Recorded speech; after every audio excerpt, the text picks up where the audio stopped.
Hello everyone, my name of course is Artemage, and today is November the 11th, which is recognized as Remembrance Day in the British Commonwealth, including here in Canada. Now with it being Remembrance Day, Fortnite has actually partnered with the Canadian Legion to provide a special event. And we're going to go ahead and explore that now. So for the record, I've had no prior experience with Fortnite, aside from when I just had to install it and get it going and playing a solo match, which if I had known it was a solo match, I just would have abandoned it. But we are here to look at the Remembrance Island feature, so we're going to go ahead and do that now. Let's go ahead and get started with that. Okay, so you'll see on the screen now the island code for Remembrance Island. So anyone who wants to explore this themselves after this goes live, or if you want to do so before watching this video, here's where you can go. Alright, here we are. There's no battle here, only respect for Canadian veterans who fought for freedom and made the ultimate sacrifice. Follow the poppies, head to the memorial, and honor the fallen with a salute and a moment of silence. Stream, share, tell your friends, hashtag salute the poppy. Visit mypoppy.ca or legion.ca, donations to support the Royal Canadian Legion Donation Poppy Trust Fund, hashtag lest we forget. Okay, I find that was a bit unnecessary, but it might be core to the game engine, so probably nothing we can do about it. This looks like it's supposed to be representing D-Day Beach. So it looks like this is supposed to be Juno Beach. Not being familiar with the geography and terrain of France, I cannot say how accurate this is. Beaches in Normandy. Can we access a thing? Sorry guys, I'm not familiar with Fortnite, so I have no idea if I'm doing this right.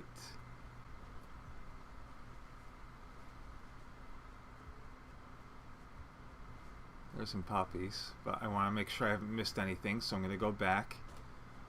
Got some barbed wire, which obviously is not doing what it's supposed to, but that's kind of what it is supposed to at this time, given that this is about the remembrance of the conflicts and those who have been lost and those who have lost parts of themselves. Germany invaded Western Europe in the spring of 1940, establishing formidable defensive positions stretching from the Spanish border to Scandinavia.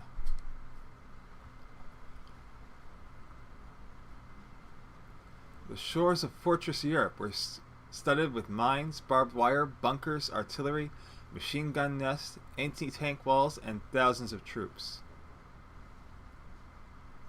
Establishing a beachhead in Normandy was key to winning the war, and on June 6, 1944, known to history as D-Day, the Allies began their attack.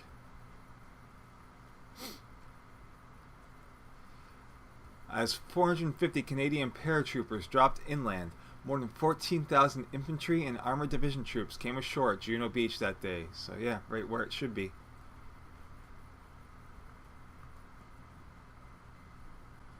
So obviously we can explore up the beaten path, it just doesn't mean that there's any reward for it. Which I do and don't like. This would be a good opportunity to give more to those willing to look harder. But it would also mean that there would be people who would wind up missing it. And the point is to provide that information, not for people to miss it. Following the paths, just making sure we haven't missed anything. Oh! So, looks like there's two ways. We got here, and we got where one of these things is. Ah, that's just a placard that doesn't go anywhere. Well, it goes in the nest. Here we go. As days went on, Navy and Air Force support kept sea lanes clear and swept German warplanes from the skies over Normandy while troops pushed inland. Normandy was just the beginning of the end. It took 11 more months of battle to defeat the enemy. In all, 45,000 Canadians gave their lives in World War II.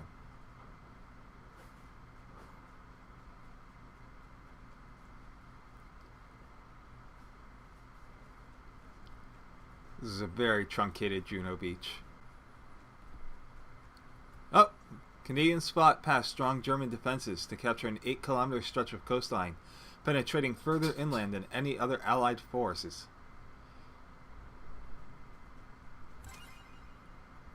Those of you who may not know very well the World War II history or military history, it was often said by various people on the Allied sides that, well, the Americans had the best equipment, the British had the best officers, but the Canadian had the best troops.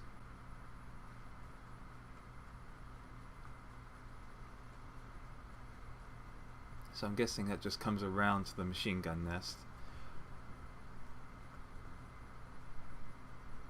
Ooh, trench.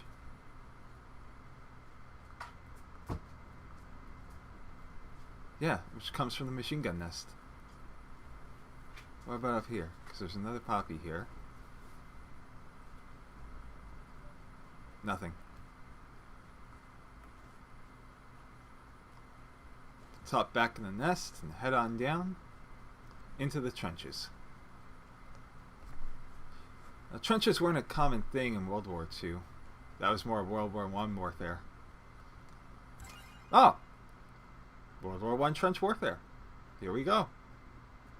Canadian soldiers were introduced to dirt, disease, and death in the trenches of the Western Front in February of 1915.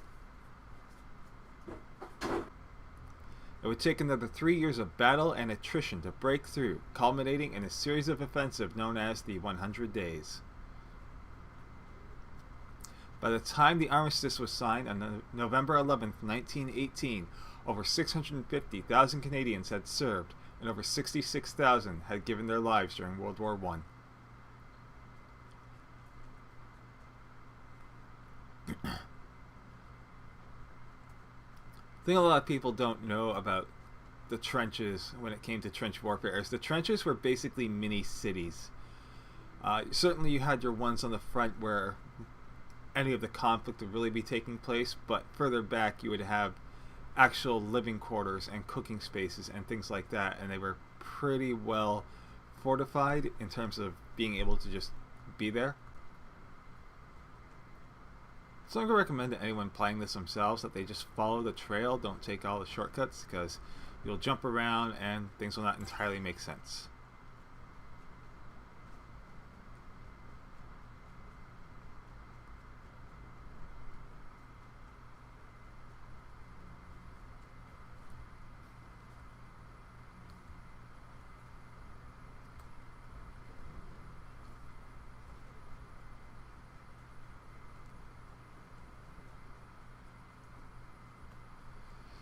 It may look peaceful now, but in the early morning hours of June 7, 1917, this was the site of one of the largest non-nuclear explosions of all time.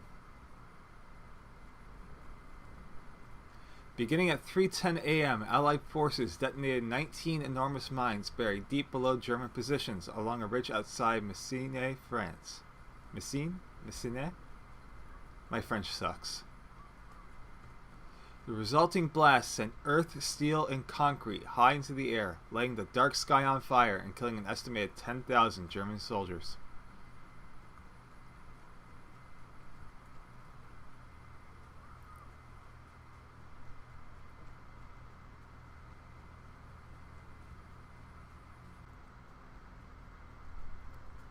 The Battle of Ypres. Oh man. That's where the Canadian forces really made a standout during World War I. A lot of chemical warfare was used at the time, mostly involving chlorine gas and eventually mustard gas. Canadians developed rudimentary filtration systems by soaking rags in urine.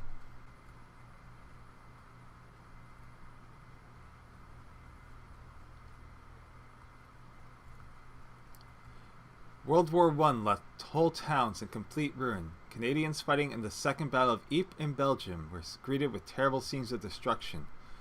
Ypres is also where the Germans used poison gas for the first time, and the first chance for inexperienced Canadian troops to distinguish themselves. Fighting to maintain the front around Ypres was fierce.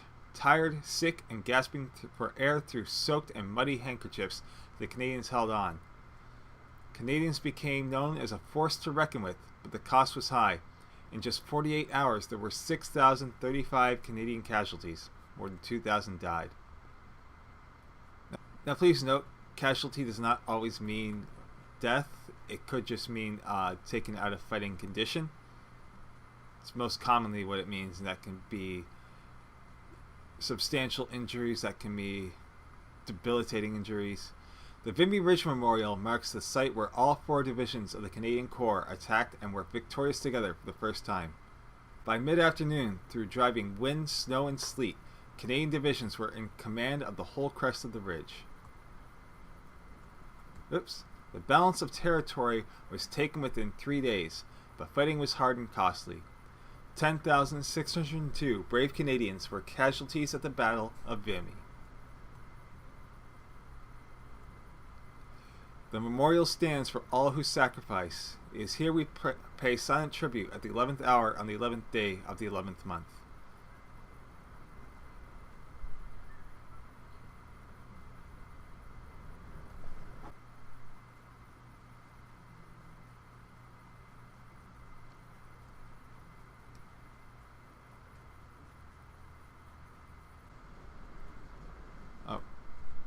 After World War I, the Korean Peninsula became a lightning rod for communist and democratic interests.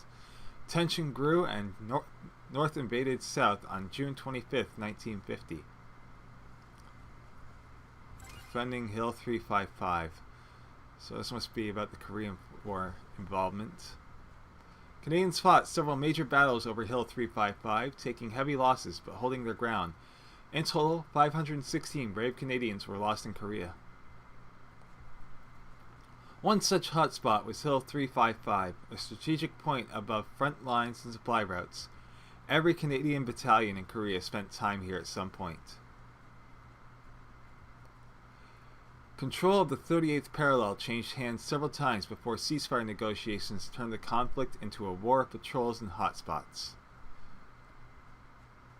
When diplomacy proved unsuccessful, the United Nations Security Council voted to employ force in defense of peace and freedom.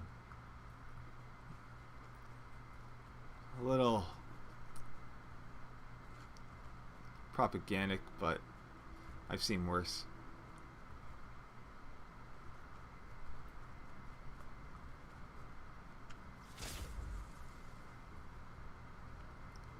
Oh my.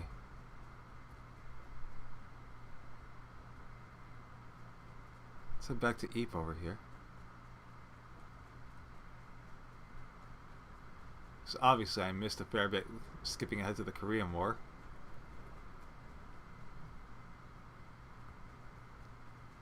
What is this, a POW camp? Hello? Canada's role in the international fight against terror and Afghanistan oppressive Taliban. Let's try that again. Ooh, hello. Canada's role in the international fight against terror and Afghanistan's oppressive Taliban regime began following the events of September 11, 2001.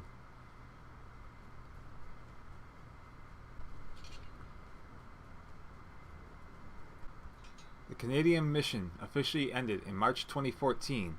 In all, 158 Canadian Armed Forces members died to help restore peace and freedom to Afghanistan.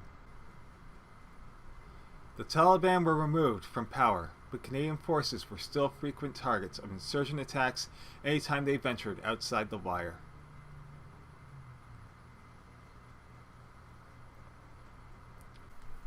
Okay, because I've never seen it before, I just googled the Vimy Ridge, and that is an accurate representation of the memorial.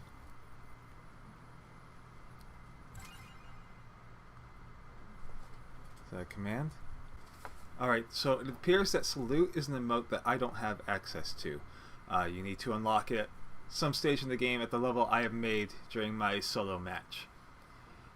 Also, however, it is inappropriate to salute when out of uniform, and particularly when lacking your top piece, be it your wedge or beret or whatever portion of your uniform that is headdress. Instead, we are simply going to take this time to observe 1 minute of silence, barring any intrusion from shadow or outside forces. I will encourage you all to participate in this with me. So it will be 1 minute of silent footage starting now.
So I'd like to take this opportunity to thank you all for joining me on this voyage. I would like to thank the members of the Armed Services of Canada for their efforts, for their dedication. I'd like to thank the memory of the veterans who have been lost. World War II left. I'm not certain that we have any left from World War I here in Canada. So the memories are something that we are losing outside of textbooks. So if you know someone who was there, please take the opportunity to talk to them about it. Obviously, don't pry them for anything that might be uncomfortable for them. Just say, I want to know about what you find was your defining experience in the war as you're willing to talk about it. So thanks to Epic Games and Fortnite for providing this unfortunately very textbook and somewhat propaganda filled look into conflicts past involving Canadian forces, but very respectful nonetheless, and very well done given what the game actually is and its reputation. I want to thank everyone for joining me on this voyage, and until next time, take care of yourselves and each other, and I will talk to you soon.